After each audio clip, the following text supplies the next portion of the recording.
Hey guys, welcome back to my YouTube channel. My name is Nicola and today I'm going to be talking to you about moon cycles and menstrual cycles and how you can utilize those to live your best life.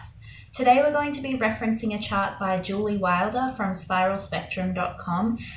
This is an astrological and moon cycle chart and it's so incredible, so I really just wanted to share it with you guys, and then I'm going to share a little bit more about how you can sync up your menstrual cycle and your lunar cycles to get the most out of your monthly work regime, life regime, everything. Alright, let's do this. Okay guys, this is the chart that I've been talking about. So it's the Cosmic Calendar for 2020 by Julie Wilder.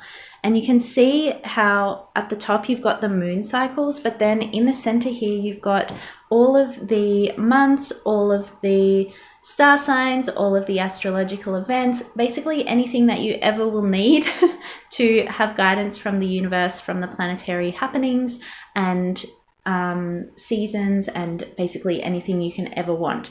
But today I just wanted to focus on the moon cycles. That lighting is not very good, so please bear with me. So you can see here in the middle we've got the full moon. Each part of the moon cycle has its own phase. Okay, so let's start at the full moon. So when it's the full moon, it's kind of like the apex of the moon cycle. So when it's the full moon, you really want to embody and fulfill, and it is kind of like a theme of ripeness. Now the full moon is the apex. So when the full moon happens, it's kind of like the pivoting point between the nurture phase and the action phase. So death and rebirth.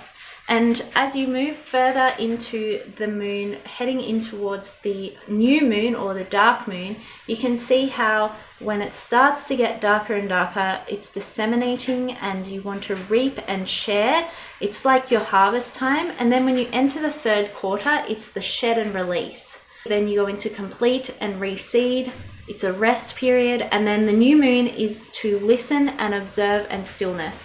I like to think of the new moon as the birth or the growth phase, like planting a seed and then it blossoms all the way into the full moon, which is when it dies off again. As you go from the new moon up to the full moon, you can start to begin and make plans. It's the rebirth phase. You then enter into nurturing, supporting that phase. You take action, and then you're going to evaluate and refine and develop before the apex again into the full moon. You can use the same kind of notion for your menstrual cycle.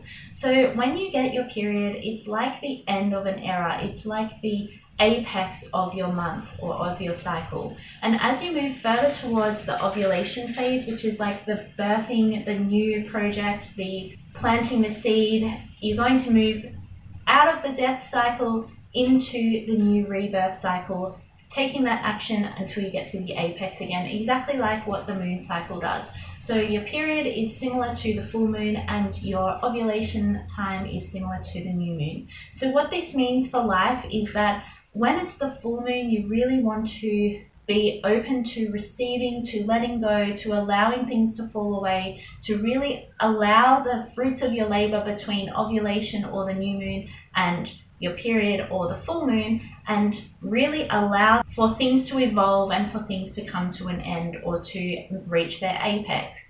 Between the full moon and the new moon, that's when you kind of like allow everything to come to its end, to complete things that you've been working on, to allow those things to fall away, to keep building the finalization of those projects that you've been working on. Then you enter into ovulation or the new moon and you start to build a new project, or you get a new sense of urgency or new zest for life for the next few weeks until you reach your period or the moon or the full moon again. So you can use, that's a very rough guideline of how you can use the moon cycles and your menstrual cycles to adapt your life around.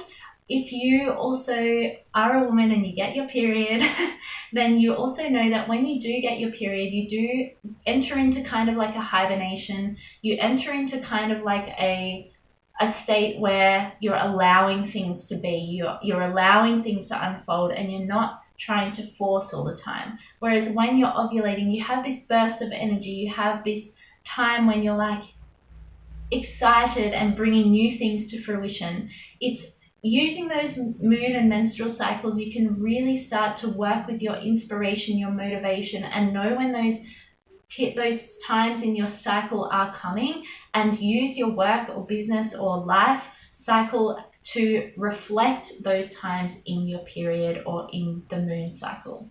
So guys, I hope that helped. If you want more information on this, there's so many resources out there. You can probably go and check out spiralspectrum.com.